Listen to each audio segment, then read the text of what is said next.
Hello, ladies and gentlemen, and welcome to a glorious podcast.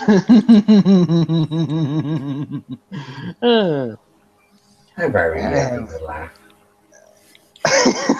well, I did mute Chris because I know what he wanted to do. Anywho, I didn't even know I was welcome. muted. I was in a different tab. Oh, that's okay. Anyway, welcome to the YouTube Talking and Chilling Live. I, of course, am your host, the Grand Blue. Grandest of all the blues. Come on, don't even try. And with me, as always, but a little different, is the panel, starting with Owen. Shemai everyone, how's everyone doing tonight? I could die in a hole. Anyway, next is Kyle. What up, folks? It's the Cyber Fury coming to you live once again on Google Hangouts this time. Because sometimes you just need to change it up. Indeed. Yes. And finally, I guess, is Chris. You always have to save the best for last. Right.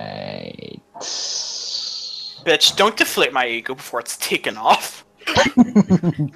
I will deflate anything I choose. You and your Anyway. ego. Whatever. Anywho's it. We are here to talk about what has been going down. I bet some of you are wondering what has been going down. Well, I'll tell you what's been going down. Jackie Chan is what has been going down. Jackie Chan recently, in an interview, announced that he is in the middle of the creation and production of Rush Hour 4. What? I love Rush Hour. Rush Hour 4? I love Rush Hour. Yes, That's a first. Rush Hour 4. A while back, he apparently said in an interview that he was not a fan of Rush Hour 3, and he does not believe that is a good, true ending to the Rush Hour saga. So he wants to do one more movie to end it completely the right way. We don't know much else other than Jackie Chan and Chris Tucker are confirmed going to be in the movie. Whoa. Which, I mean, you don't really need anything else. So, thoughts from the panel? Anything? Insert Anyone? cricket noises. I'm just surprised he's still planning to do that. I thought he's planning to retire. Yeah, I don't know what happened. I think he's running some kind of high. With his last two action movies, he's just realized, I can't keep doing this. I swear. Although I watched his last, it was a Netflix, it went straight to Netflix. I don't remember what it's called. I can't look it up because my controller's being stupid. But the blooper reel was mainly just Jackie Chan trying to do his stunts and how he would sometimes injure himself. And honestly, I'm just worried about him. I love Rush Hour. I'm super glad that it's happening. I'm just worried that Jackie Chan is gonna hurt himself, and then we're not gonna have Jackie Chan anymore. Besides, the TV series of Rush Hour was a little bit crappy. Yeah, I haven't seen that, and I have a feeling that this might also be what prompted Jackie Chan to be like, no, this is not Rush Hour. This is crap. We're gonna do Rush Hour again. We're gonna show them how it's done.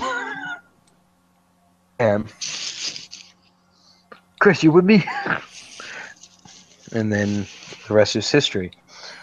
I have no idea what this movie is going to be about. I'm assuming Jackie Chan and Chris Tucker have to go to this place to save, and weird antics will ensue because of misunderstandings. Ta-da! That's going to be Rush Hour 4.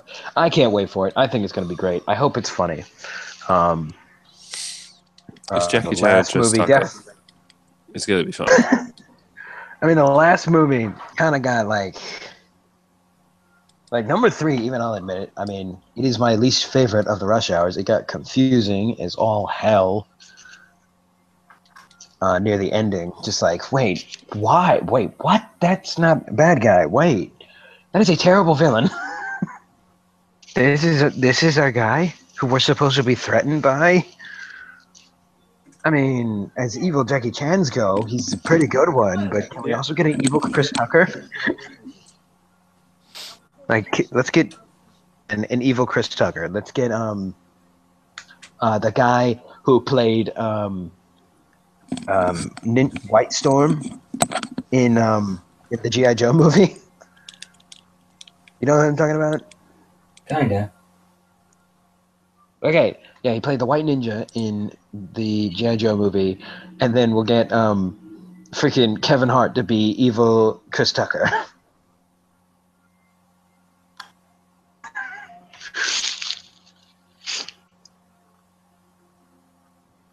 I'm excited for the movie. I can't wait for it. I can't wait to see it on a big screen. So it'll be a lot of fun. Speaking of movies, a new trailer for the new Pacific Rim 2 dropped a while back. Holy crap. This trailer looks amazing. It really is a good sequel. It looks like it's going to be a good sequel. It looks like we get new characters, which is great, and they really feed off of the last movie in the fact that we now know the capabilities of these robots. Let's make them move faster, make more of them, and have them fight each other. So apparently the kaiju do return, including the big bad Godzilla clone comes back to wreak havoc, and like 5 things have to fight him, and it's amazing. And I know you were weren't you a pretty good fan of the Pacific Rim movies? The first one, you mean? There's only been only one movie. Well, right. What do you think about this? I'm actually quite hyped for it because the first one was really good. I actually enjoyed that one. They used a freaking boat as a freaking weapon to take out one of the kaijus. It was like, freaking badass!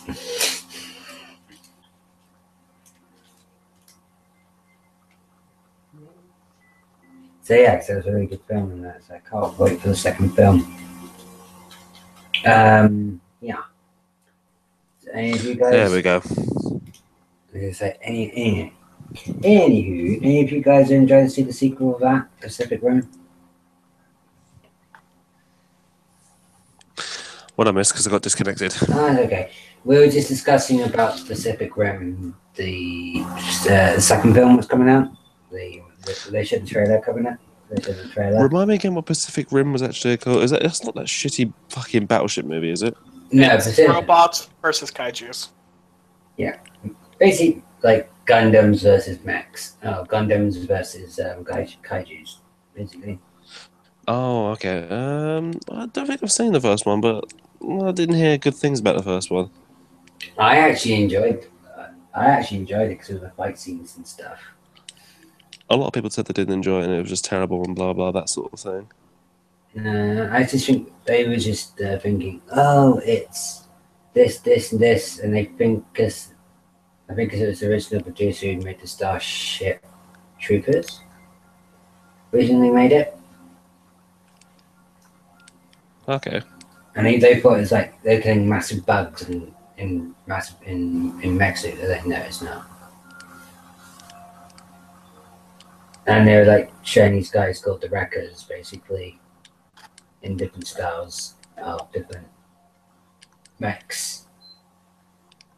Type of thing. And they're trying to do this in the first movie. They're trying to introduce you to the characters, try to get you, liking them type of thing, understanding their backstories, etc. But I thought that worked kind of well. Okay, what were we talking about? We were talking Pacific Rim. about Pacific Rim. the trip. Right. Yeah, like the last movie was just put together so well. Just in general, it gave you enough story and then still told you, guys, we're gonna give you some story, and then we're all just gonna take a minute and this fight. Gesundheit. we're just gonna take a minute. We're not gonna tell you anything except that we're pissed, and we're just gonna have them fight a little bit, and we're just gonna sit back and enjoy it. We're just gonna take a minute. I do like the backstory of the characters. As far as I know, only 2 of them are coming back. The scientists are the only ones I think that are coming back. Yeah, I think so. They are. I believe that all the other pilots are not gonna be in this one. Don't know yet until we see the film. Right. The trailer makes it seem like there's new pilots, which I think might be good. To get some new pilots. Not that I hated the last ones, but definitely these 2 seem more interesting. Like that was the only thing that ever took me out of the movie, was just like sometimes those characters were just like, oh my god, you are so boring. You are such an uninteresting character. Not the girl. The girl was all right. Yeah, you should. I could at least appreciate her Revenge. backstory enough. Yeah. Like I can appreciate that as a character trait. But the other guy, oh my god, He wasn't. I He was a bit of a mess since he lost his brother. oh my goodness, I know, but like still, oh my goodness, dude, why don't you have her fuel for vengeance? Like, oh my god, I feel like he should have been something more than they were giving us. He just seemed like half of a character. Which, hey, look, tragedy is the fuel for most of the characters in the movie. Is tragedy. It's their thing. Woohoo. One of them died from cancer from the radiation. Right, and then the agents, like her whole world and family was being crumbled and destroyed around her. And then, then we got the other guy. Then we got Captain Half of America, and he's just. I mean, I get it. Like, he got ripped. Like his brain, like it was like his brain literally got ripped in half. But at the same time, Dude, brother's memory. I mean, I get it. You can mourn, but I mean, come on. When you get back in the suit, maybe you should feel something. I mean, even being afraid of the suit would have been kind of cool, Being afraid of the rig would have been a nice touch. Mm. But no, he's just like, all right, fine, I'll do it. These bastards need to get taken down. And then he smokes a cig. And it's just like, dude, come on. If you're going to be traumatized right. Fuck it. Yeah, he's not doing a very good, like, he's not doing anything. Nothing has really affected him, except now he's bland. I mean, I get it. He's now soulless and feelingless. He feels nothing. But at the same time, that's not gonna work here. That doesn't make a good character for us to focus on for like an hour. You know, maybe if he came up with a better way, like maybe if he was a drunk.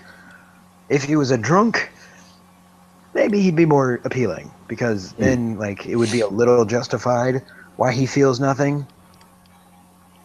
I don't know, maybe a little, but I don't know. But Pacific Rim 2 looks to be very good with more interesting characters and a much larger cast of characters that they're not just going to throw off on the side. It looks like we're going to get new weapons, like just an onslaught of cool stuff is being thrown into this movie, and I personally cannot wait for it.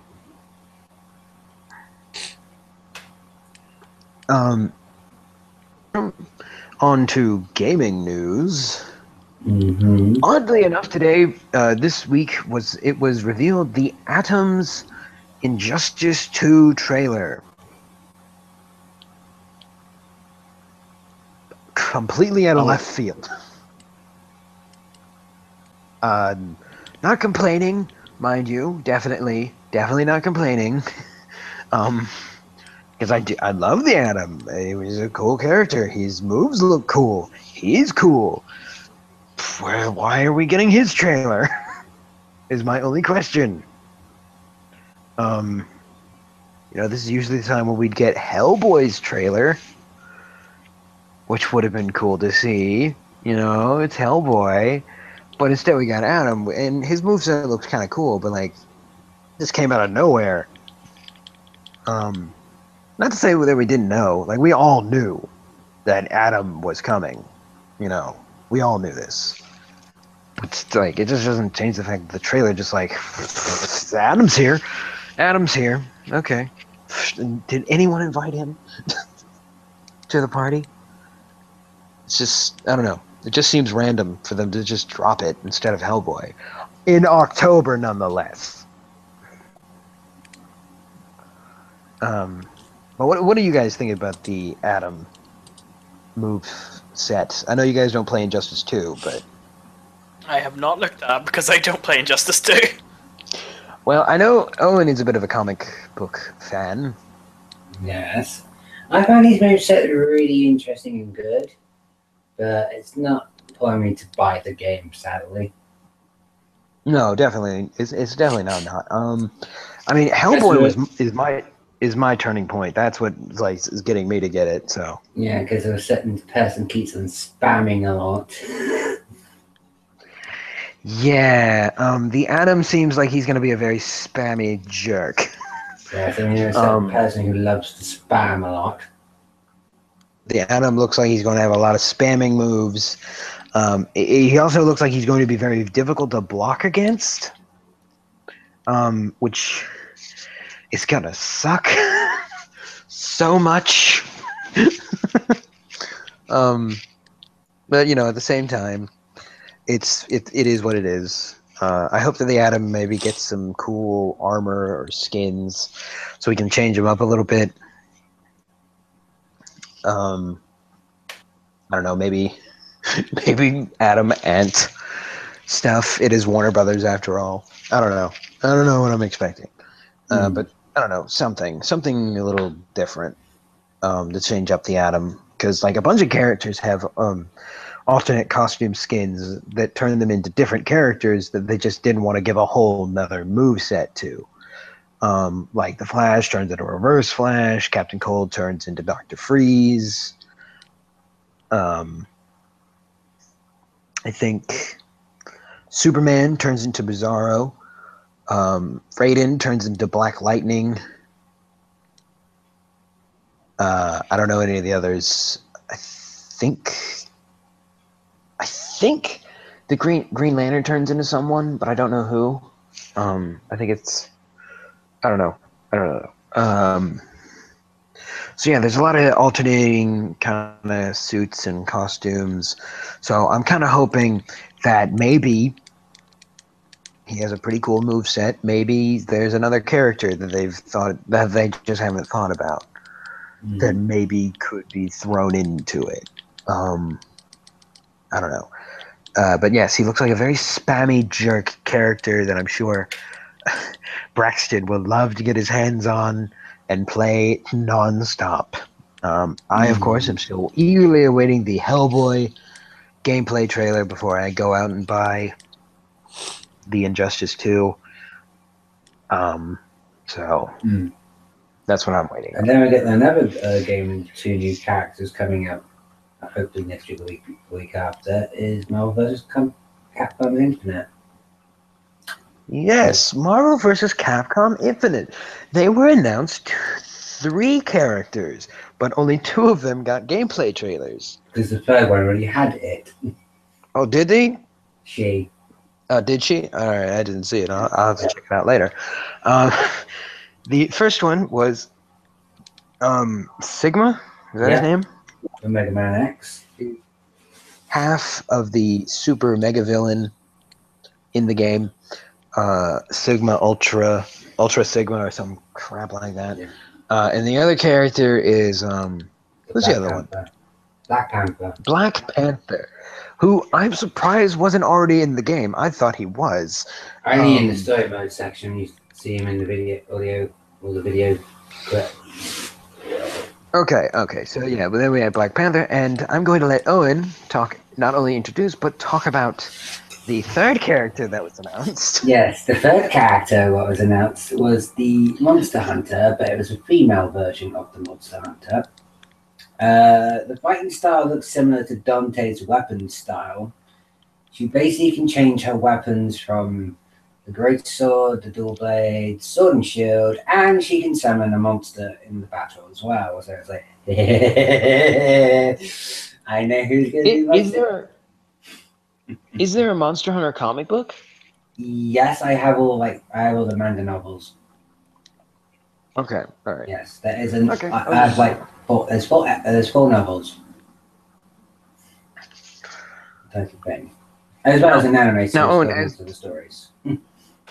As one of the only people who actually owns Marvel vs. Capcom Infinite, could you maybe, I don't know, is there anyone that you might think might also become DLC characters that are in the story but aren't actually in the game yet? I have a feeling Murdoch might come back as a playable character because you see him at one of the stages, and he's like a background stage hazard in one of the parts of the story mode, but I think he might be coming back. Okay. Another feeling I have is Beautiful Joe, because people Yes! have been complaining that he isn't in the game. He needs to be in the game. Obviously, Wait, who is it? Beautiful Joe. Beautiful Joe. The best character. Another theory of mine as well, they might bring back one of the X-Men characters back, like Wolverine, because everyone loves Wolverine. But since with the rights with Fox and Disney, it might not happen. Yeah, I'm going to go ahead and call Deadpool. That's not going to happen because of the Fox rights. Dang it. Well, you know what? Disney controls Marvel, and and Capcom has to listen to the Marvel company. And then Deadpool just comes knocking on the door, just like, come on, I want to play with you guys too. Come on. I brought my own controller from home. Can I play? Yeah, if they did bring him back, that'd be awesome. So they miss teaming up with Dante with Deadpool. Yes.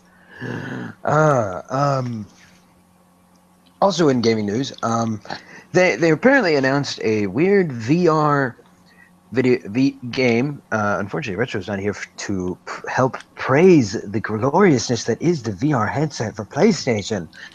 But apparently, I've never actually owned it. There's a new first-person murder mystery game. I don't recall the name You're of not it. saying murder, right? It's murdered. That's murder. You're not Davy Jones. A murder mystery. And Davy Jones, Aaron. and it apparently you will be using the VR headset to solve a vicious murder by finding clues around your area, walking around and just being in the world as you look for clues. I kind of want this game so I can rightfully claim my name as true psychic detective Sean Spencer. I will follow in his footsteps. And I will do so with my partner, Samuel L. Johnson. Legally distinct. It's his legal name. So yes, I'm sure Braxton's like, but the VR is just a gimmick. If it was a gimmick, then why do they keep making games? The VR headset is getting a lot of love lately, so I don't think it's a gimmick anymore. I think PlayStation has decided, let's just keep this going. It's advanced technology. Let's just keep going until we find something more advanced, which I don't see them doing unless we can invent holograms. Yes. So, like there are other people who believe that the VR headset is just a waste of money. It's not going anywhere. It's just gonna be here for like this year, and then we're gonna kill it, and then they're totally gonna kill it. There's no point in keeping it around. And to those people, I say to you, this is sci-fi technology that we get to play with, people. Okay, the VR headset, any virtual reality device is things we have only dreamed of. It is one of the most advanced pieces of gaming equipment that we can build right now. Okay? To put yourself inside the immersed world that you play in is incredible. And they're finding ways to make it, more compatible with different kinds of games. Like what they're doing with Doom to make it able to like have the headset in Doom and Final Fantasy, and like they're just finding ways to make it work. And they're doing a pretty good job. Sorry, I So misclicked. So for those of you who believe that the VR headset is just a gimmick and it's not going to go anywhere, it is advanced technology straight out of a sci-fi movie that we've been waiting for. It is not going anywhere. Until they develop something more advanced in the VR headset, we're going to keep the VR because it is taking you from one place, which is reality, inside your game, which we have been trying to do since we saw Tron. Yes. I was talking about Braxton Gamer. He's actually in the chat. Oh, and what is he Oh, hi, saying? nerd. He's basically saying Cuphead is amazing. Everyone should play it. Okay, Very I well. know this is So gonna he be said really that 1,000 unpopular times. opinion, and people like I know this is going to be really unpopular opinion, and people are going to say I'm hating on it just because it's popular. But I feel like Cuphead's getting to that point where I feel like it's being dangerously overhyped. I will agree with you, Chris. Like, not In a doubting sense, the game. It's getting to the point where it's getting really hyped up. I think expectations for it are going to be too high. No. I definitely feel that because I'm not gonna lie. I've seen the gameplay. I've seen the trailers. And the game doesn't look like what I expected it to be. Like, people are hyping out to be super unique, but it's basically like Mega Man and Contra, but with a 1930s, cartoon style. Basically, what it is like Mega Man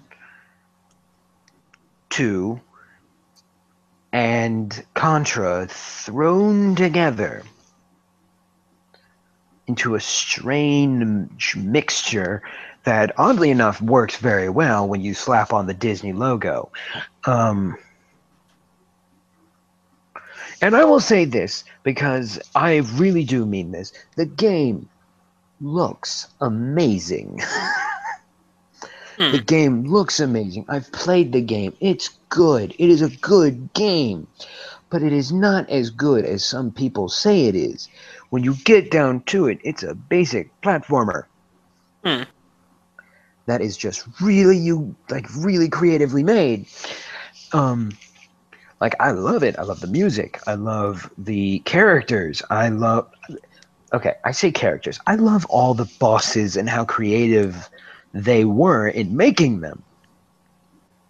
And I love the whole feel of the game, especially like all the attention that was put to the game. The fact that every frame is hand drawn to make sure that you get the full old-fashioned cartoon effect, and you get all the music. And apparently, there's a part of the game that if you go through the game, go through some of the platforming parts without firing your gun at all, you can get like a black and white movie music filter, and it'll actually make the world black and white, and like the sound will be like it's from a radio. So like a lot of attention was put into the game. And it is a great game, but it is definitely being overhyped because when you get down to it, it's basically okay. So basically, what it is you know how in Kirby games they have that moment where you can fight all of the bosses and then you get to the final one. That's pretty much what Cuphead is, except you get to pick which ones you fight first. And I'm sure I haven't seen all the bosses. There's like 25 of them, and I'm sure they're not going to like let you show all 25 of them. But I know about the genie. He looks pretty difficult. Like some of the bosses don't look as hard as they are. Like people are saying. That's my thing. Like some of them look like basic. Yeah, like it just seems to be like like just get the pattern down and it's simple. Yeah, I mean, don't get me wrong. The fact that the game knows that you're going to start learning patterns, so it changes up which segment starts first. Like in one of the levels that Braxton Gamers actually played is this cake sugar castle and a princess, and she throws minions at you. She changes the order of minions that she throws at you. Like the first time you play it, she started out by throwing a waffle at you, and then you got down how the waffle works so you can kill it instantly. And then she threw a cupcake at you, then you learned how to kill the cupcake. And then she throws like a gumball machine at you, and then you learn how to kill the gumball machine. But the gumball machine killed you, but you learned his pattern, so you're good. But then when you try and do the boss again, then she throws out the cupcake first. And then she throws out a fourth one that you didn't even know existed. So the game does have a way of changing up its rules so that there is a bit of randomness to it. But at the same time, it does give you cues. It's not random. I mean, it is random in the fact that which one gets to go first, but you can still learn how to beat each part. Yeah. You just don't know when it's going to pop up. Like the hardest part of the boss battle might come right at you at the beginning, and you're just going to have to take the hits. The game also challenges you by limiting your lives to 4, but at the same time, they give you supers that are sometimes specifically designed to kill other bosses. And power-ups. Like, there's a ton of power-ups. Like, just playing the game, you can eventually learn how to just go through it like it's nothing. Not to say that it's not hard. I'm not saying that at all. It is definitely difficult. The fact that it just parades you with enemies that you have to be able to calculate perfectly, especially if you want to have a good run with this. I'm not saying it's not hard. It is incredibly hard. Especially since each boss has like 3 forms that you have to fight. And like the game repeatedly reminds you, you're almost done with this thing. You just have to keep going. But it's not impossible to play. They can't make it impossible, and it's not completely random. It's a good game, but it's overhyped because of its because people keep saying that it's the hardest rage game out there. It's just Cuphead. No, I doubt it's the hardest rage game ever. Like I've seen no, far more rage-inducing no. games than Cuphead. Okay, You see, okay. it's One difficult. game that always gets It's me to difficult, kind of but it's not as hard as people are trying to make it out to be. one game that always makes me rage is the Gungeon. I rage the Gungeon. I usually rage at that game because of the onslaught of enemies and just like keep going, and then they kill me, and then RNG. I gotta Like start no off. runs are just like you can just get the worst guns at the start, and Yeah, and then you just that's like what God. happens. You see, with rage with me, it depends on what it is. Like Yeah. rage-inducing games. For example, if it's competitive, it could become very intense. As Krev here, or Chris, has already actually seen how intense it can actually be. all that Final And Fantasy 14 PvP rage, him screaming while me as a Lalafell was running for a horde of enemies, just yelling, "Don't touch me!" pretty much, there's a difference between. But then again, Cuphead for some people might be easy, and then for someone else it might be difficult. Personally, for me, Yeah, I don't Yeah, find. my thing is the reason Cuphead doesn't look difficult to me. The reason it doesn't look difficult is because it's nothing I haven't seen before. It's that like Contra is hard. Contra is hard. I will admit that. I can't beat it without typing in the special code to get more lives. But I can't win it without the Contra code. I just can't. But at the same time, I've played Contra and I've almost beaten Contra in one sitting. So I'm like, it's not that bad as long as I can beat the enemies and kill the boss. As long as I know what I'm doing, I can beat it. And if I die, I don't lose anything. See, that's the kind of games that rage me. Like Super Meat Boy makes me rage because there's sometimes a puzzle, something that I gotta get around that I just cannot wrap my mind around getting past it. I can't move fast enough to get past it, or like I just can't figure it out. And the reason like games like the Gungeon or the Isaac, Finding you know what Isaac, I'm yeah. talking? Yes, Crying Isaac. The There's games like roguelikes. the reasons in those two games make me rage is because I would get so far or I would do so much and feel like I know what I'm doing, and then as soon as I die I have to start. Not only do I have to start over, but I lose everything cool. Yep. Like, regardless of if I got something cool in the Gungeon, I could have gotten stuck with a water gun and a pistol. Yeah. But at the same time, I somehow got to the end. Okay, I'm back. What have I missed? We're just like Rage-inducing defining a rage-inducing game and how like Cuphead can be rage-inducing, but it's not the thing in the It's not world. the worst. Yeah, it's not the worst. That game does not look hard to me. I think the problem is with the game itself is because it's 2D. Yeah. It can give off that effect that it's not. Because it's 2D and it's not like a modern game where you got to pray something doesn't fucking hit you if you don't dodge it in a certain way. It's like Resident Evil 3 when you're fighting dogs or fast-moving enemies on the PS1. You just got to fucking pray the enemy you kill the enemy before it has a chance to hit you.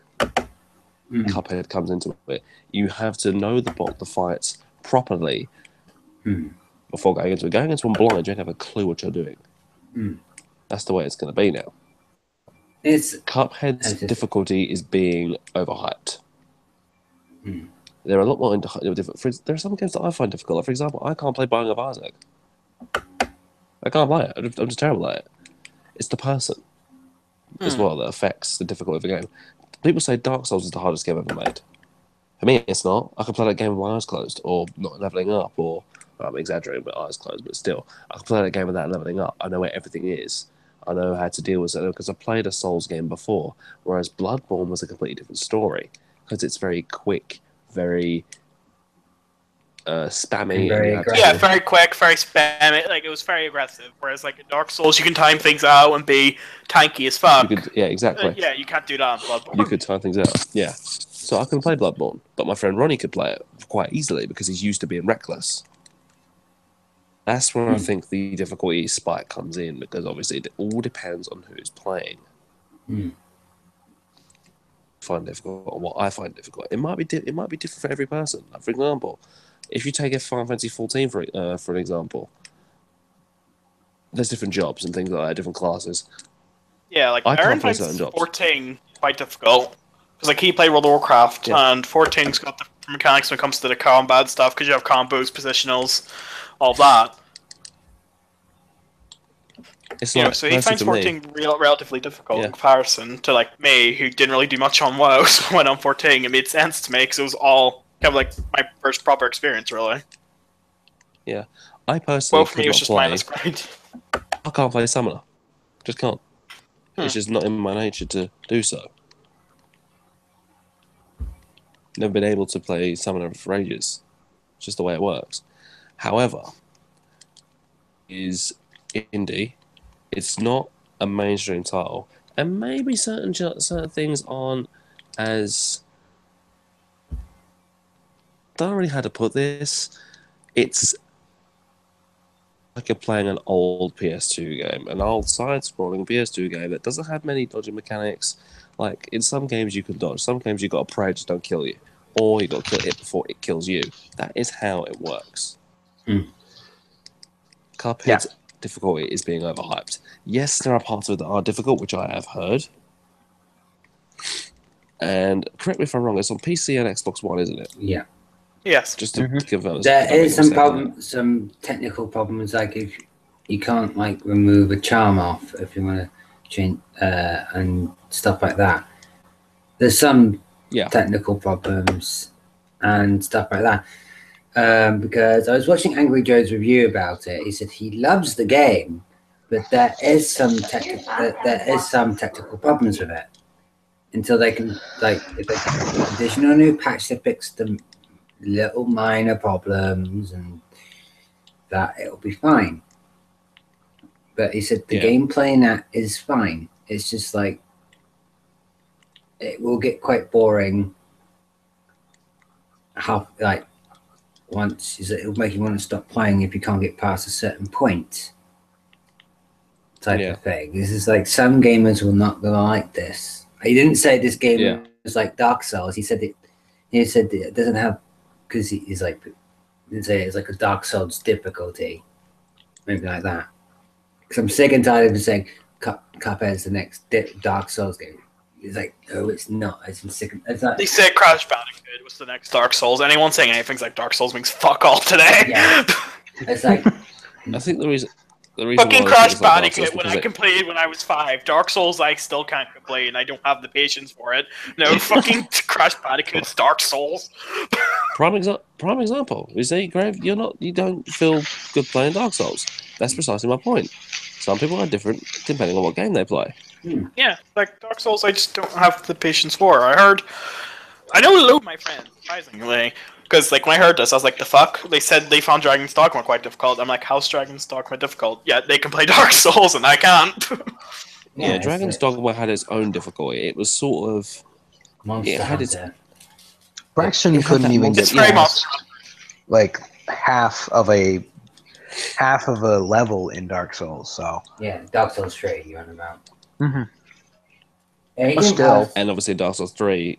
when you kill a target, you don't just get the EXP. You have to go back to a bonfire just to bloody use it. That's what made it difficult. So you can go through something very hard, make one mistake, bang, that's it. That's all your EXP just gone. Yeah. Is that you can have that?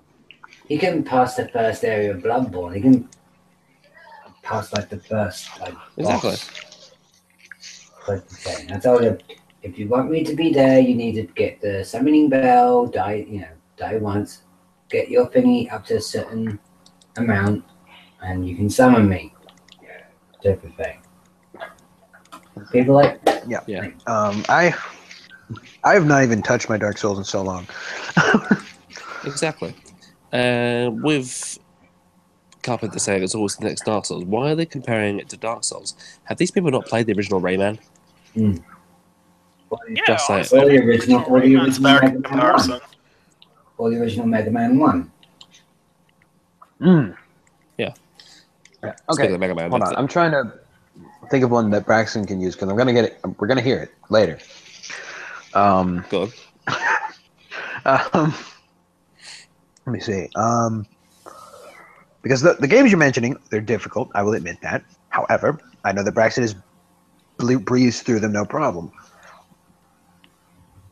Um. Uh, You're trying to think of an Xbox exclusive game, aren't you? no, that's not going to work because there's There really There's no isn't. Xbox exclusives. there's not a lot of them that are challenging. That's my thing. There's only Forza and Halo. Okay, I know. All right. I don't know if Braxton's played this, but I've played it. The Spider-Man game where Venom was taking over the entire world. Oh, the new Bloody one. Shadows. Yeah, that wasn't like most of the game was pretty easy as long as you learned what you were doing. And you got used to like your combos and all that you're building into. Yes, I played it. I loved that game. It was fun. And you like build up your level enough so that you can like confidently walk into something and go, "I'm gonna win." Yeah. And but then then that last boss came out, and then you're just like, "Well, There's one other game I'm not itself that had its own prepared." difficulty. There's another game out there that did have its own difficulty. It was difficulty increases if you fucked up. Shadow of Mordor.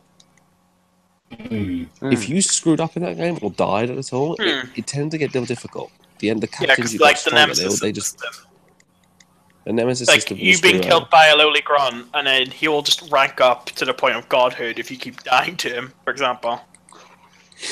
Henceforth, my one. Yeah. I got a game. Let's just say I had Nemesis. Too. As I know, so many people actually can't finish. What's it called? Who can't beat Shadow Mordor. And I'm excited for the sequel, without a doubt, because the Nemesis system is being improved and the enemies are getting more intense. I'm just avoiding it because of that microtransaction crap. Microtransactions, I think that's for people who just have more money than sense. My God, just so you know, apparently, don't quote me on this because of course I just seeing this as like some thumbnail thing. And I was like, okay, I can't be bothered looking at this. Apparently, they took a whole U-turn on that Memorial DLC that they were going to do, and some developer died, and they were going to make like a DLC of his character in it, and they locked it behind a paywall. Apparently, they're making it free now. What, Moria? What's become free now? Oh no! Originally, Shadows of Mordor, or Shadow War, whatever the new one. They were making this They made this character in some DLC who's supposed to be like some memorial for all the developers, or whatever. Someone who died, while making the game. Originally, Warner Brothers or whoever's in charge, I believe it's Warner Brothers, isn't it? Yeah. I could be wrong. Warner Brothers, they were believe going to charge for that DLC, and people complained about it, saying you shouldn't be locking a DLC that's supposed to moralize someone's death as it should be paid. Exactly. Yeah, I think that's just Warner Brothers being greedy. You see, with that sort of thing. Speaking of microtransactions, some games this generation have gone too far down that road. I feel like unpopular opinion again, because fuck you, I hate Blizzard. Overwatch has spawned the worst fucking microtransaction culture. Like, Overwatch, loot boxes were fine. They were cosmetics. I'm willing to let it slide. But now a lot of games are doing loot boxes, which includes pieces of equipment, pieces of gear, which affect gameplay in some way. You want a gun? Gotta go for a loot box. You want to get plus 10 agility? Go to a loot box. It's no. Yeah, even Rocket League is doing that. There's a bunch of cool stuff. Like there's cars in the loot boxes, but you gotta buy. if You get the as loot long as it's boxes, purely but cosmetic, you I gotta don't mind buy a it. key. Yeah, if it's purely No, it's not cosmetic, I cosmetic. don't Like care. it boosts. But It's boosts. It's like yeah, I know, but like to like the people playing Rocket League, that's not just like cosmetic. That's just like what the frick? hmm. That's Hmm. stuff that we There's want. That like we should just be Inputs able for to that. unlock. We shouldn't have to gamble for it. I know Smite's somewhat introduced something similar, although honestly, Smite's one doesn't piss me off. Basically, each week you can get winners' chests. Like, I think you get like 5 a week or whatever. Yeah. And those chests, when you open them, give you like little boosts to experience worshippers or fantasy points, or if you're lucky, you can get a voice pack or a recolored skin. I think you could even get a tier 2 in it. Hmm. You know, I don't mind it. I've gotten because, a like, Medusa skin. you know, I thought it was a decent enough system. But no, the fact that even a MOBA is introducing a loot box-esque system. Hmm. Because like the way it works in Smite is if you want any more, you spend gems or currency. There's one other Hey. game that did ruin microtransactions, and it was infamous for the equipment. Now, most of you have probably played this because I play it the hell out of it because I did enjoy it with my friends. Mass Effect 3. Possibly the worst way of obtaining equipment. I still, till this day, do not have an M7 Lancer because of the microtransactions that's in it. It's RNG based. Yep. I thought I refuse to get it. I thought Final Fantasy 13-2 was bad. 13.2 didn't have microtransactions that were bitchy. It was just loads and loads and loads of stupid boss DLC. Yeah, and getting the true ending locked behind a wall. Oh yeah, that was fucking annoying. The true ending one was For annoying. that. Like, didn't Assure's Fucking Wrath Square pay Enix for paid that the as fucking well? price for that. Like, didn't Assure's Wrath pay for that as well? They locked the last chapter behind DLC. Yeah, that was with Capcom, yeah. Like, you do not do that. Exactly. Like, okay, you could also argue, because anyone who knows me is like, the Dragon Age Inquisition has the Trespasser DLC. And granted, I do think it's annoying that they left the proper conclusive ending. However, they gave the game a decent enough ending, and this was extra content that wasn't necessary. You see, with Like, Arsenal's granted, I still think it's Wrath did shitty that. putting a conclusive behind it. Like, putting any conclusive ending to a series behind a DLC is awful. And even though in Dragon Age Inquisition's case I didn't mind it as much, I still think it's bullshit. Yeah, no, I mean that's one of the reasons that some people, like most people, hate Destiny, is because a good chunk of the fun part of the story is you have to get DLC in order to play through it. Which, yeah, there is DLC. Like the story is in the DLC, which people are now slowly learning. That like, I don't know what these things are. Oh, well, you see, they were in the DLC pack number 2. Yeah, they were there. That's when you learn about why they're here. I mean, they're here in the game now, and they're just everywhere. And you got to play the DLC to know why. You know, there's like key story points that you've put behind a money wall, and I just think to myself, why? I feel like Destiny was quite I mean, eventually, like, I feel like Destiny's just. I know there's quite a few, like there's other pay once, play forever MMO-esque games like Destiny. However, I feel like it's done better. Destiny's like, oh look, you need to buy all of this to get the story. Whereas, like, Yeah. Guild Wars 2, for story? example, is like, hey, if you pay £30 now, you get access to the entire first season, and then we're taking a break. You know, Destiny's like story after story after story. Bye, bye, bye, bye, bye, bye, bye, bye. I'm sorry, Greg. Yeah, Sure, no, fucking isn't in the base game. What? It's like you just mentioned, right? You got to buy it to get with Destiny. You said you got to buy it to get buy the DLC to get the story. My question to you is, what to begin with? It's just basically here's a gun, kill aliens, shut up. That's basically what it was. Yeah, that's what Destiny's story was in the base game. I don't It's even a have time to prime explain. I don't example even have time to explain why there's no story in this. I don't have time to explain it. It's like that guy. It's like Angry Joe's Review. I could tell you about the Great War, but I won't. That whole shit Yeah, hard. that's like even the characters in the game knew that they were like teasing. Like that one chick was just like, "You want more guns like that? Well, you gotta wait."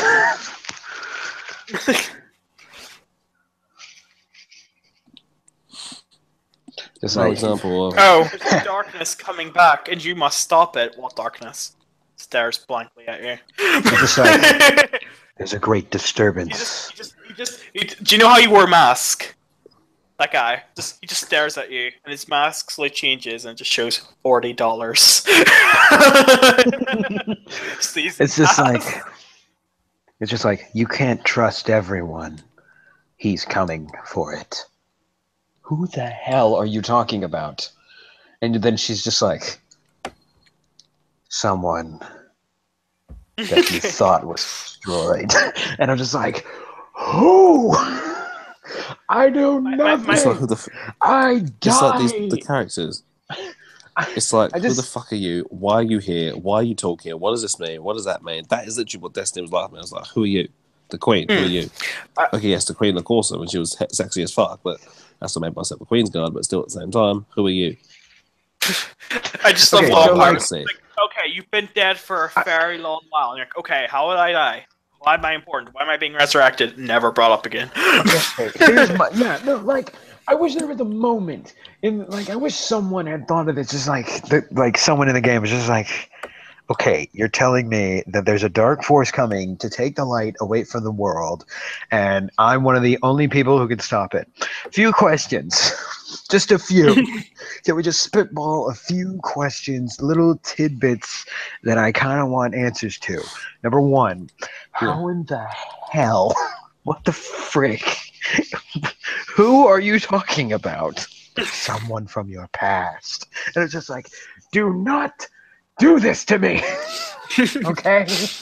Okay, this isn't like the TMNT movie where I obviously know that you're talking about the big bad guy that isn't here for some reason. Okay, don't act like there's a comic book that I was supposed to read. Do not do that. I was dead at the beginning of the game. Clearly, It's like, why am something I dead? happened to me. I don't know why I was If dead. I was Even dead my and I got ghost resurrected, is staring at me just like, oh my god, you're alive. Almost like he didn't think it was gonna work, which is concerning, by the way. And I've been wondering, how exactly does this necromancy work?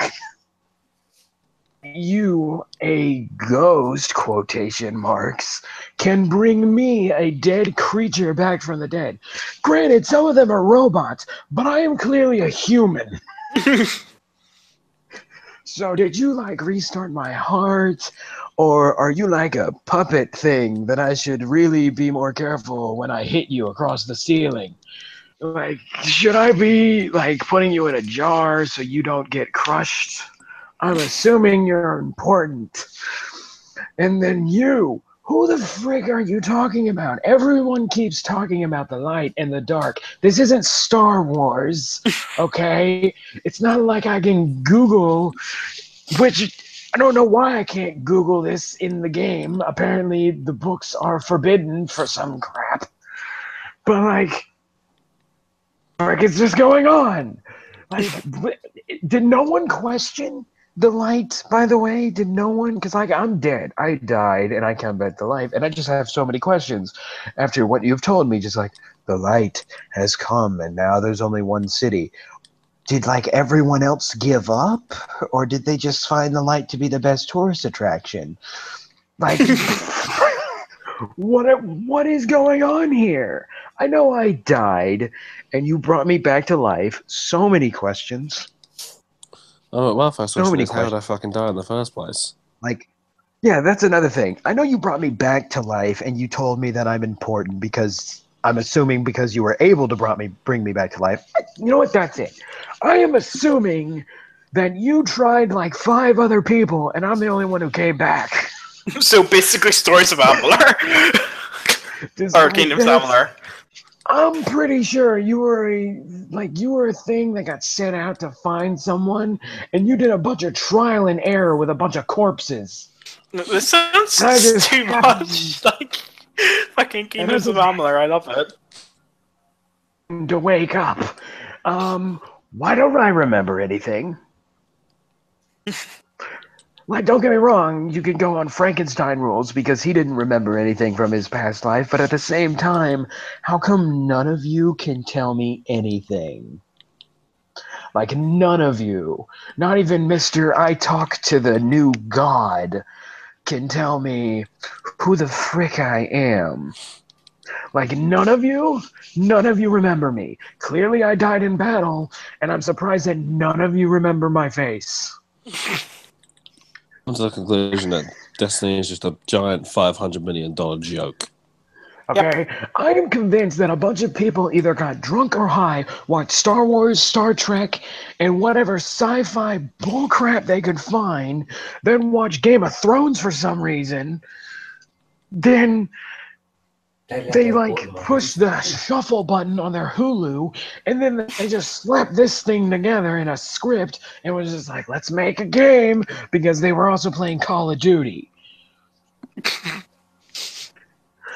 I tell you what, there's one game.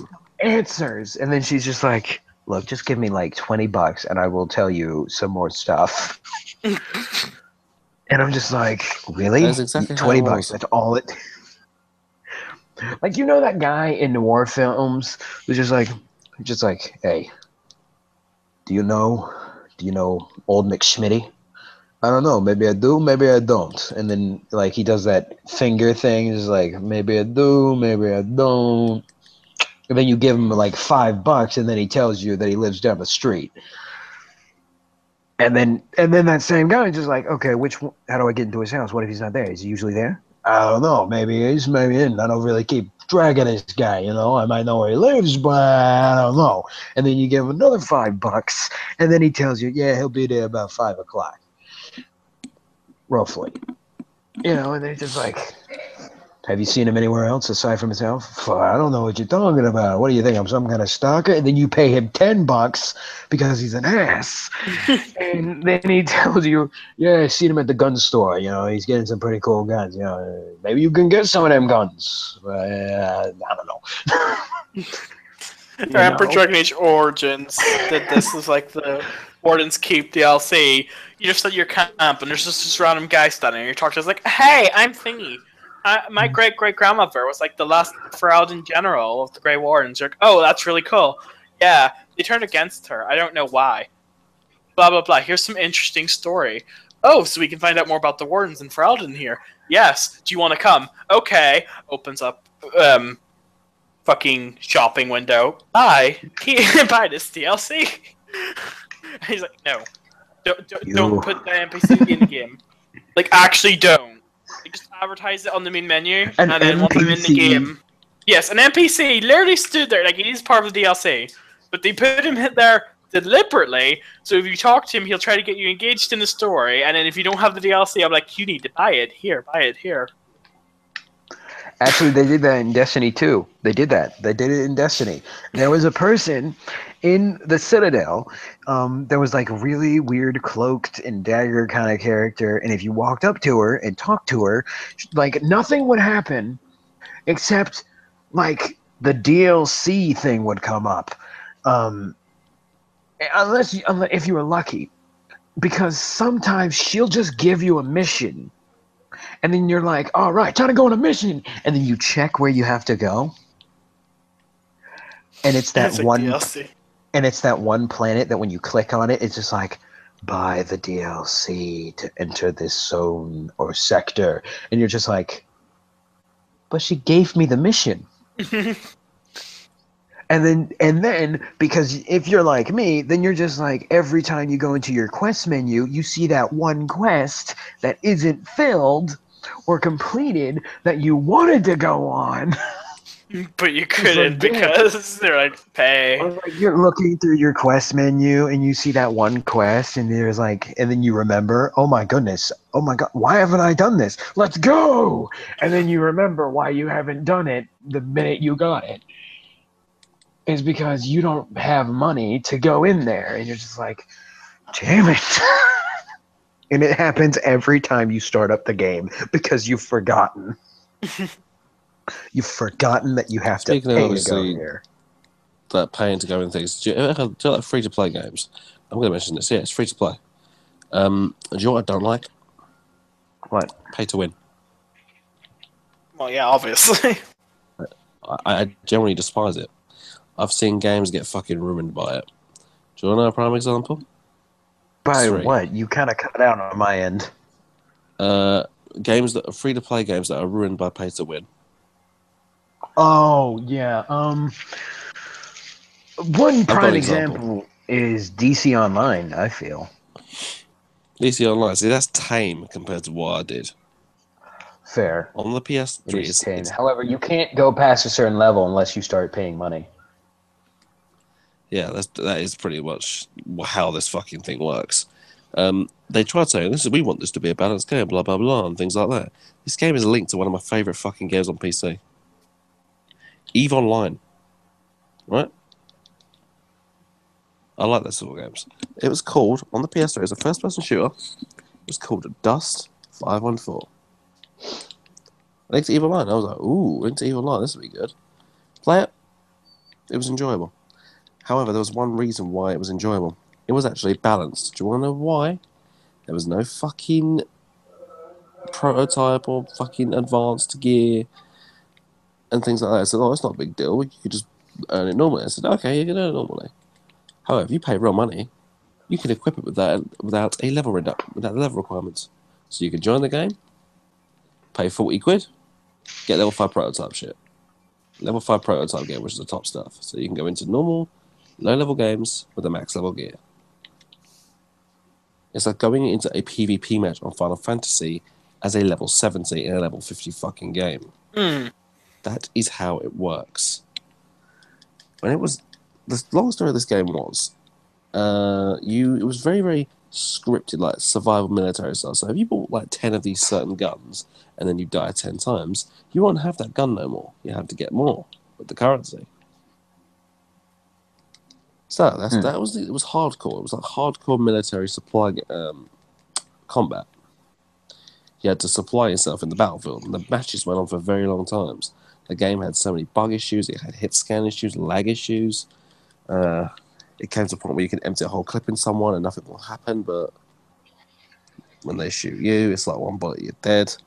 So, this is where it became sad for me when I actually eventually stopped playing it. At first, there was a bug with the store. It was taking people's credit card details, paying money, but not giving you the item. So we said, we're going to shut down the store for a while. No one can use the store. Okay, then. We was like, all right, fair enough. We'll deal with that. So that's the way it was. We only had the normal equipment. So everyone was balanced and even. But the moment that store came back online, the game was unbalanced. Just instantly. I mean, why would you do that? Pay to win games thing to exist. They make me physically sick. Can I agree on that? Since I was talking about DC Online, let's go ahead and get this out of the way in movie news to try and steer away from things, because we should probably just break it up just for a second about the DC, the new DC Justice League movie is getting a new trailer. Okay. That will be released tomorrow. It's going to be an official new trailer. People are saying that Superman is going to be in the trailer. I really hope not. Not that I don't love Superman. I don't want him in this movie. Some of you might be thinking, Grand Blue, that's a little harsh. This is a Justice League movie. Why don't you want Superman in it? Because Superman kind of sucks right now. Plus, I really think Superman being in this movie would kind of be like me just sitting there going, okay, wait, why isn't he just pile driving this one guy? Yeah. You know, or just like why what is going on? This is like, I mean, look, Superman being in this movie would have been great.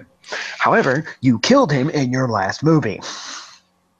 You don't get to bring him back for the next one. You have to wait a movie. That's your limit there.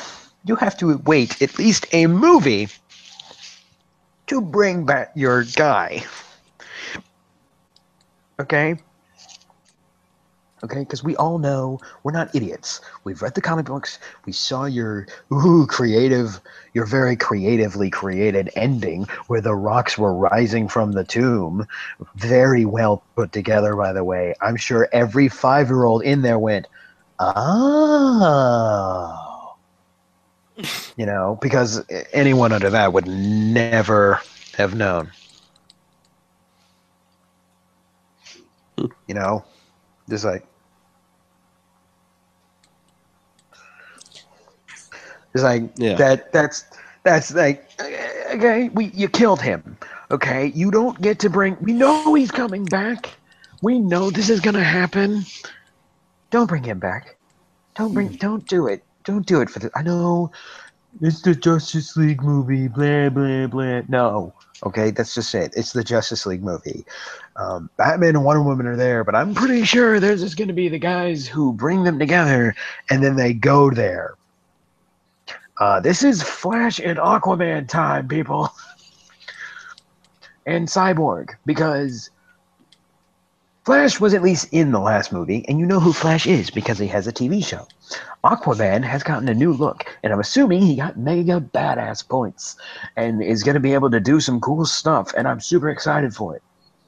Cyborg has never, ever, ever, ever, ever come anywhere close to this.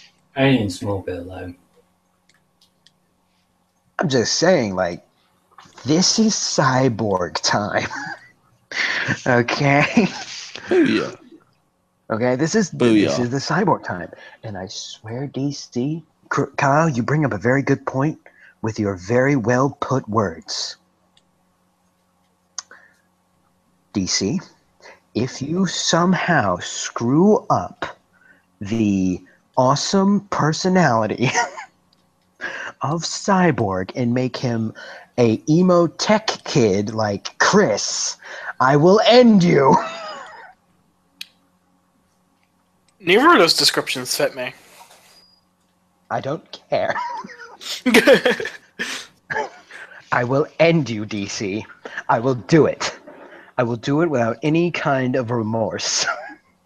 Because you cannot ruin Cyborg. Okay? So, for the love of everything that is holy, make him smile. I don't care if it's a grin. I don't care if it's a forced smile. Make him happy. Okay?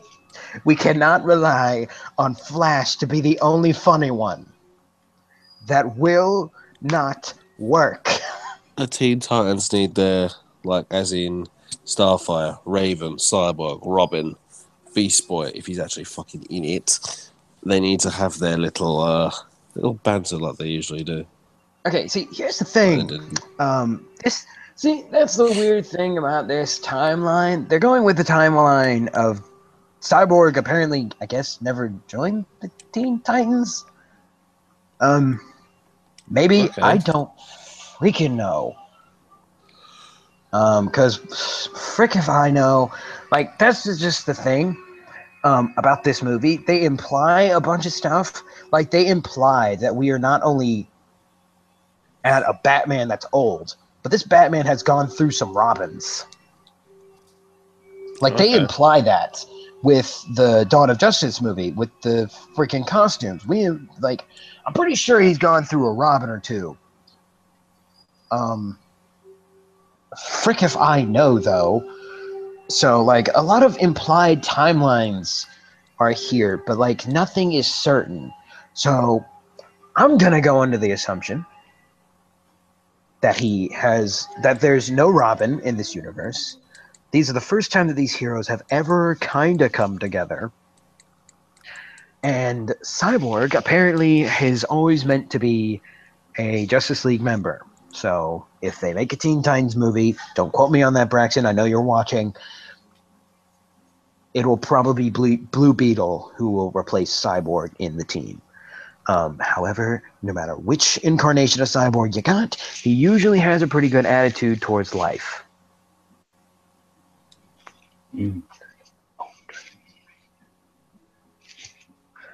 Okay, he has a very good attitude towards life while being able to outthink things. Do not make him a Batman.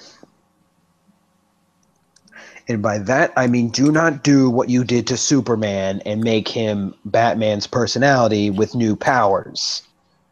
I know it's going to be very easy to do. Don't. Okay?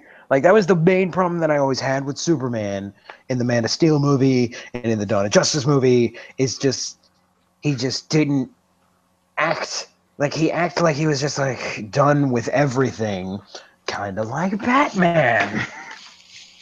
Even though the point of them is that he's not Batman, he's Superman. Cyborg is not Batman, he is Cyborg. Wonder Woman is not Batman, she is Wonder Woman. Aquaman is doing great on his own, and so is the Flash. They are doing fine. You have not done anything wrong there. Yet. I'm still giving you room to fail. But Owen is a comic book fan, so I'll let him voice his opinions of the new Justice League movie coming out. I actually agree with what you just said there, Graham. Surprisingly, I know. Yeah, it just seems like DC has, like, and I get it, guys. I get it, okay? You've made so many Batman movies that's kind of all you know how to do. I get it. You're not really used to new characters. I mean, Batman has been your scapegoat to make movies for years. I mean, the last Superman movie was pretty good, but you haven't made a Superman movie in a long time. Aside from Man of Steel.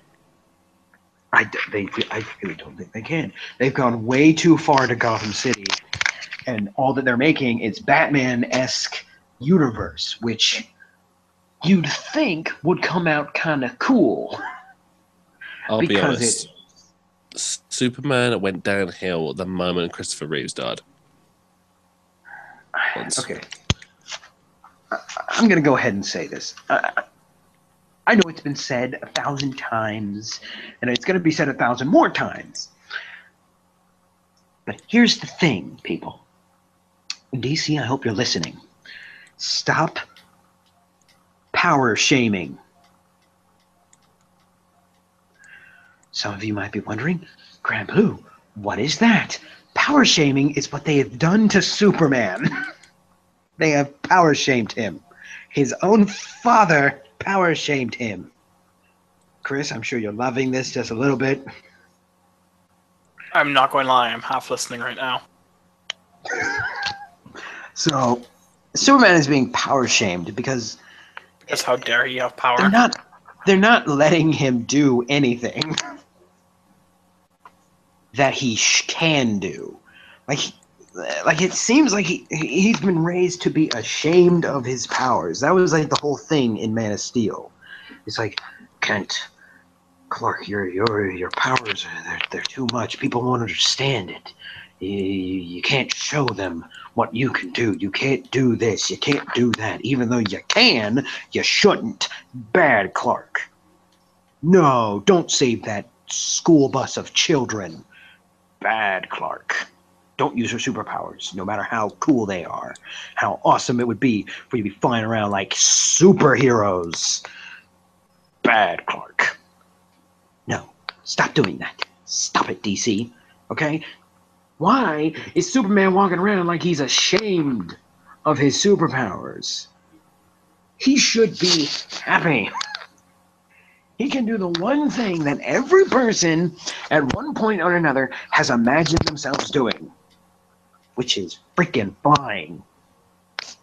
Okay? And to top it off, he can shoot lasers from his eyes. He's super strong. He has a ton of stuff to be not only happy about, but can be used to save people. But instead, he shows up to a terrorist organization pointing a gun at Lois Lane, just like, could you not do what you're doing? Now I'm gonna have to beat you up. Just like he looks like he's done with a lot of stuff, even though he just showed up. I mean, Batman looks the same way, but at least we have an implied timeline that he's been going through this for a while. I'm pretty sure that he's just feeling every incarnation of Batman going, oh my god, we're doing it again. Alright, fine.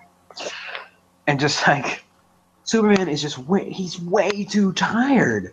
He looks sad and depressed.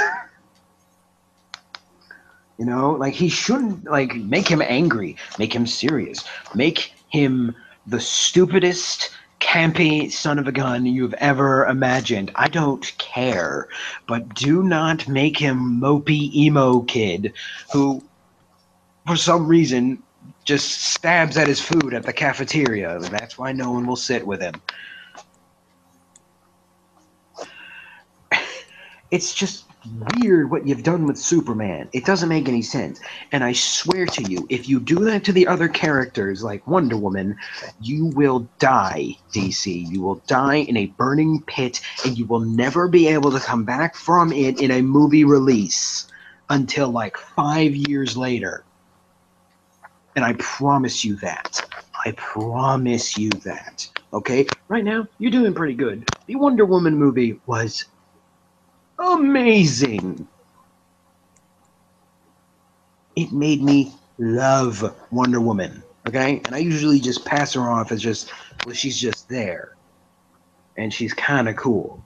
But that movie showed me that she is amazing. And you've made her kind of confused about how things work, but at the same time, she's like smarter than Batman and can like maneuver around the world because she's an awesomeness.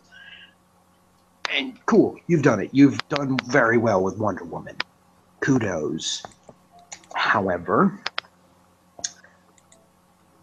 it looks like you might have tried something with Aquaman. Tried. You know, bear in mind, tried. You know, his dark eyeshadow kind of makes it look like you tried to do something with him. You know, but I don't know, he kind of looked badass and kind of turned out right. So, I don't know. Maybe you're doing something correct. So, please, for me, do not ruin Cyborg. You've done well up to this point, ever since you killed Superman, which, that is a sentence that DC fans have probably never expected to hear. You're doing better when you kill Superman. So, keep him dead. Keep him dead for at least a movie. Bring him back when Darkseid shows up, because then he's going to be needed. Right now, I'm pretty sure Wonder Woman and Aquaman can handle this guy that you're sending down. I'm pretty sure he can handle that guy. They can handle him. It's fine. Darkseid, yeah, you're going to need Superman. So bring him back when Darkseid shows up. But until then, keep him dead. We do not need him. I don't even want him. It's not even that we don't need him. I don't want him. I don't think anyone wants him right now. I mean, you kind of left Superman with a foul taste in your mouth. You know? He didn't get many badass scenes like Wonder Woman did. He's not edgy enough to be cool like Batman. No. He doesn't have the street cred like Batman has had with all the movies you've made with him. He can't get... His remodel was not... Like, he didn't need a remodeling like Aquaman did. And you didn't, like, give his personality an upgrade like you did with The Flash. Okay? You've done everything right until you got to Superman. I don't know why Superman was so hard for you. Like, I really don't. He's a charismatic Boy Scout who plays by the rules, who can be serious, but he knows how to have fun. He also knows how to hold himself back, but not actually being ashamed of his powers, but being afraid of his own strength so he doesn't go too far. However, he still knows how to crack a damn smile. I mean, come on, man. The point of all that, like, this again, this has been said 1,000 times. The reason that Batman and Superman were so destined to fight each other wasn't just because Batman didn't have any superpowers and Superman had like a shit ton of them. It was because Batman was dark, serious, and Superman was more show up and save the day. You know, that's pretty much it. Batman had to calculate, was calculating. He was the world's greatest detective. He's from Gotham City, where the dark get darker. And Superman was from Metropolis, where the sky's the limit, and so is our superhero. You know, he was like literally an advertisement for happiness. But then you took him.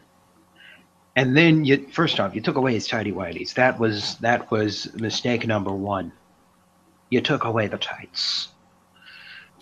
And then Mm. you siphoned the color from him and gave him darker colors, which fine. I will be fine with that. I don't care. It's a movie. And then you made him feel bad for having so many cool superpowers. And then you made him not use his superpowers for most of the movie until the ending when bad guys showed up and actually realize that they had superpowers. No, bad movie. Bad movie. Very bad. Like Superman being in your DC movies somehow has the effect to infect other characters. It's weird. Really. Like he showed up and like somehow Lex Luthor turned into the Joker. I don't know how you pulled that one off, but like, frick, it happened. And Doomsday, oh my God. Everyone has insulted your Doomsday. Your Doomsday looks like a chewed up piece of lint punched by a forklift, burned, and then brought back with someone else's spit. It was Harsh. horrid. It was horrid. This Doomsday is a super mega Krypton clone mesh of science and genocide and horror. Okay? You kill him once, and he will come back stronger, and you literally cannot use the same way you used to kill him twice. That's how badass he is. And your version was killed by what exactly? A crypt a kryptonite. It's fine. That's simple. Stupidly convenient. But still, I have to wonder, why'd you kill him? Why did you waste your Doomsday?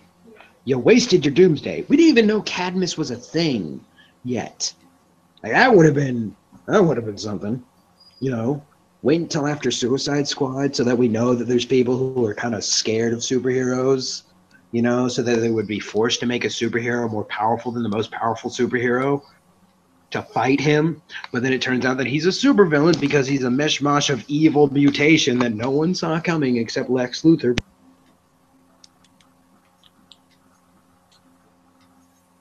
Mm-hmm.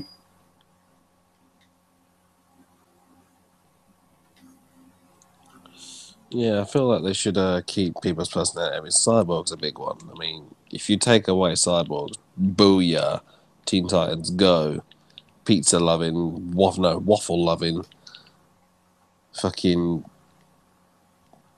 half he's pissed off that he's a cyborg. You take that away from him, and you got a problem. Yes, a seriously bad problem. It's like taking away Starfire's ditziness. Or taking away Raven's emo-ness. You can't imagine like Raven not being an emo, or depressed, or afraid of her own powers. You can't take away their personality. I mean, can you imagine like Starfire not being ditzy and fun and stupid? Or like she's an alien, she doesn't know how humans behave. Take that away from a character, it's not the same character. It's a characteristic. The characteristics does not make them who they are. Take away Cyborg, and then you've got an issue.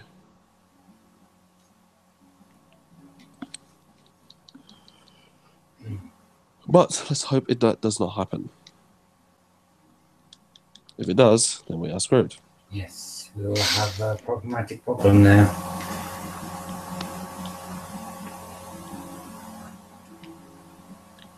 Any other news on the thing, Caleb?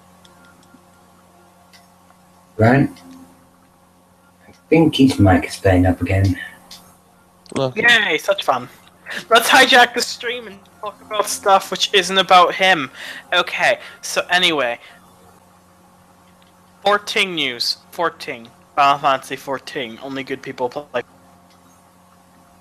Yes, indeed. Oh dear. Hashtag triggered. How am I doing? Hello? Yeah, you're live, that's you can hear. Okay, what was the thing? Right, but the best part about Cyborg was that, he started out being ashamed of his powers, that he was a monstrosity of science, brought back to life because of a mistake that he caused. But then he saw people like Superman and Batman and Robin, Ravens, Starfire, Beast Boy. He saw all these people who had powers or abilities or amazing, weird, bad backstories just like him, and they were okay with it. They not only accepted their differences, they not only accepted what made them weird, strange, or, in his words, freakish, and used them to save people. Like, when you take away the fact that Cyborg is, like if you take away the transition of Cyborg being ashamed of his superpowers to accepting them, to making it that it's literally the biggest part of him, like, you can't take that away from him. Like, you can make him super smart and a mega supercomputer nerd. I don't care. But the one thing that you cannot take away from Cyborg, even though he is half machine, the one thing that he has always had is he has had his strong attachment to his humanity. While he accepts his powers, he knows that his powers are only so good. The real strength that he has is the human part of him. Not the robot part, the human part. And that has been a really strong characteristic that people have gravitated towards. Raven has, with that of all the Teen Titans, even DC in general, Raven's always been one of my favourite characters because Raven's, technically speaking, a demon. Yeah, she's a demon. She's half demon, half sorceress? Alex Sam. Angel thing? It's not really an angel, it's more like, I don't know. like a pet. It's a weird family. It's in between God and human. That's the best way of putting it. It's like in between. Yeah. And she's not ashamed of herself. She's scared of herself. Because she knows she'll bring about the destruction of the earth eventually. Yeah. But then she sees other people who literally could end the world with a blink of an eye. Starfire. And she Starfire could probably destroy a good couple of people. And no, she Starfire has. could destroy a planet. Starfire could destroy a planet if she wanted to. Yeah, if she really wanted to, she could go to war with us, and we couldn't do jack. And like she sees people like that, and it's just like, but aren't you scared you're gonna hurt somebody? He's like, yeah, but that shouldn't stop you from trying to help whoever you can. I mean, sure, you might. Everyone does bad things. You know, she gets a sense of morality that she's never had. You know, because of her demon father, she was never really taught a moral code. She's just known you should be prepared to bring forth the end of the world. All the people are going to suffer. So she's learned to distance herself. But then she learned, well, I can help people. Maybe I don't have to be the end of the world. Maybe I'm not evil. Like, she's the definition of everything isn't black and white. There's no such thing as a bad guy that's just a bad guy, and there's no such thing as a good guy who's just a good guy. There's light and dark in Like, all of us.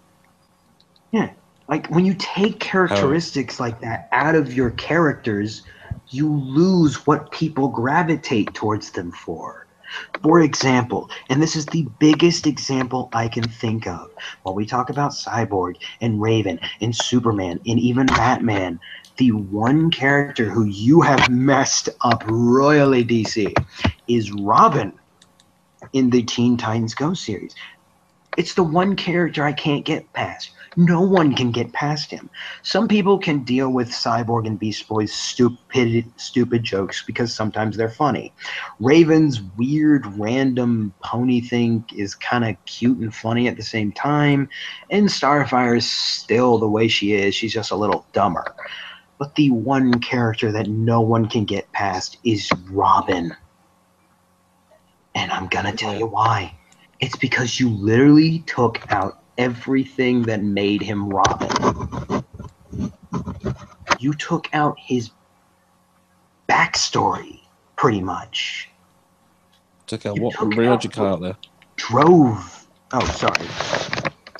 You took what drove Robin to be Robin. What drives Robin to be Robin is the fact that not only did his parents die, but he was given a second chance with Batman to not only have a second life with a new family, but to make that life worth it and to stop people from doing what happened. Like, he's Batman, but he knows that things aren't always bad, which probably comes from being part of the circus. His thing is that he is Batman, but not so intense. The people at DC decided to take out the intensity and gave him an ego, which is no. You gave him an ego? That is the worst person to give an ego. Robin. Also, the one thing with Robin that, yeah. In Teen Titans Go, they took away the one thing as well that he strove for in Teen Titans, which was defeating Slade. Slade was Ninga. Yeah. There's a joke. Slade was his obsession. Robin's thing isn't that he wants to be the great leader or he wants to be the best superhero. No, you got that way wrong here. What makes him so great is that he will stop at nothing to stop the greater evil. Like, he will make the hard choices to stop the greater evil. So he knew that he actually sided with Slade to slave the rest of the Slade Titans, was like Starfire, Raven, yeah. Like the greatest evil. And he knew that he had to stop them. But he still knew that he had to help his friends. Like, he wasn't going to do it alone because he knew he couldn't. So, he formed the Teen Titans to stop the greater evil. The greater evils that he couldn't do alone because he knew he couldn't do them alone. He doesn't... act like the leader because he's destined to be the leader or that he's the smartest. He's like he's just the leader. That's why he's the leader because A, he knows how to put their strengths together because he understands people, because he has compassion and he actually cares about them enough to be able to put together a plan so that they don't A, hurt themselves and die, and B, they can get the job done. And Robin knows that these, like, he has known murderers. Like, he knows that the bad guys are not gonna stop. Like, that's his thing. He knows. Like, for example, when Slade put little mini robots in his friends and was, like, torturing them, Robin knows that Slade is a kind of villain who will go that extra step. Slade will cross the line. The line. That's the why he line became that his Batman apprentice. has drove into his head. The one rule that Batman won't break is that he won't kill anyone. And Robin knows that Slade not only will cross that line, but that he has crossed that line. Yeah. So that's why he knows that he has no choice. And you took away most of his stuff and made him a whiny little egotistical brat. Like, DC, you gotta stop changing your characters so much. Like, that's just it. Like, they're fine. They've lasted. The phrase, if it ain't broke, don't fix it. Like, you don't need to change Superman to fit your universe. You just need to change how he looks and work him into your universe. Don't change him for the universe. Change the universe so it fits your Superman. I mean, don't get me wrong, there's different Supermen. There's countless of them, but they all had the core concept, which is do good. Which is just do good. And know that you can't go too far. That's it. But you took his core and you changed it. Yeah. You keep changing the cores of your superheroes. And you wonder why Marvel is doing better than you. Because they know what's at the core of their superheroes. Yeah. They know what's at the core of them. Yeah. Spider-Man is a teenager, so he doesn't exactly realize the extent of the seriousness, but at the same time he does. Because he's not only seen death, but he knows that he can stop it now. And he's not going to use his powers for his own personal gain. He's going to use it to stop bad guys any way he can. But he knows his limits. That's his thing. He understands the responsibility of whatever's happening to him. Iron Man knows that he can die. That's just it. Iron Man knows his mortality. And he knows that he's literally only as smart as he can. He has to become smart. He has to be smart so that he can buy more time to live. If there's something he doesn't understand, then he knows that can kill him. So he has to understand it. Thor knows worth. That's the whole point of his hammer, is that he has to prove himself. Yeah. That's why he's constantly doing what that's his thing, you know? He not only has to prove every day that the hammer is chose right. In fact, in Age of Ultron, when he was like that moment when Captain America almost lifted the hammer. Yeah. That wasn't concern. That was fear. That maybe he's not as worthy as he thinks he is. He's not the only one who can be worthy, so he has to make himself more worthy than he was before. And Hulk? Holy crap. Hulk is honestly a war against himself. Yeah. And they kept the core concepts. Those characters still have those core concepts. Granted, some of their motivations may have changed, like the reason why they do their things, but they all have the same core. You know, Tony Stark has his mortality, Spider-Man has responsibility, and DC, you're just trying to change things to keep up with the times, but the times are already keeping up with your characters pretty dang well. That's why we keep reading the comic books. Buy the animated movies. It's because we love these characters.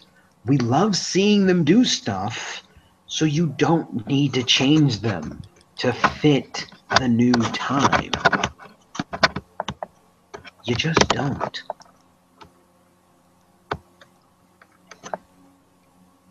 I'm gonna watch your Justice League movie because I am honestly so excited to finally see these characters on the big screen. I am so excited to see Aquaman do some awesome stuff as he rides into battle on the Batmobile. A sentence that deserve it, that just, oh man. It's just a great sentence. And honestly, if you put Superman in there, I really do believe he's going to ruin the movie. I honestly believe that. All right. Give the characters that you have a chance to be without Superman, and then, like, seriously, just give some time, because when you bring Superman back, maybe literally redo him. You know? Now that he knows that he can die, I want you to him to realize the extent of how powerful he is. So maybe he has a bit of a cocky attitude. I don't care. Give him something to make a smile on his face. But do not put him in your Justice League movie. Give me the Flash all day. I love the Flash show. I love the show. Okay? I love the Flash. Like in the Justice League Ultimate show, oh my gosh. My favorite episode is when the Flash interacts with his villains. Like, there's an episode where, it's literally one of the most famous scenes in the Ultimate series, is when Flash is in a bar, and he's got Batman and Orion of the New Gods with him. And they walk into the bar, and they're talking to a supervillain known as the Trickster. Batman walks up to him and goes, "Where's Mirror Master?" And then Orion's like, "That's not how you interrogate someone." And then he grabs the Trickster and cracks his knuckles and tells him, "You're gonna tell us or I'm going to break every bone in your body." And then Flash breaks it up and goes, "Guys, let me handle this." Then he sits down with the Trickster and talks to him like he's a human being with the same rules that you would apply to any other human being. He talks to him and he says, he calls him by his name. I don't remember what it is. I'm going to go with Jack. And he goes, "Jack, you're not taking your meds, are you?" And he goes, "I don't need them. I take them when I feel bad." He's like, "That's not how they work. You know that. You're wearing the suit again." And then he tells him to turn himself in, but he'll play darts with him if he does. He treats his villains like humans. He has a humanity aspect to him. But he knows when the bad guys like the one you have in your movie, show up, then you need to take him down. So let him make fun of people, give him his wisecracking antics. Comedy is also how most of us deal with pain and sadness. And if that's how you have to interpret your Flash, that he's making all these jokes because he is sad inside, because people around him keep dying, do it. I don't care. Just make him make jokes. He needs to make them. Because he's going to save your movie. And that is a promise. Anyway, we have gone on for a good while. I think that is a good moment to end on. That Justice League doesn't need Superman, and that you just need to work on your core concepts. I'm the Grand Blue, the grandest of the blues, and this has been Talking and Chilling with Yami Owen. Hello and goodbye.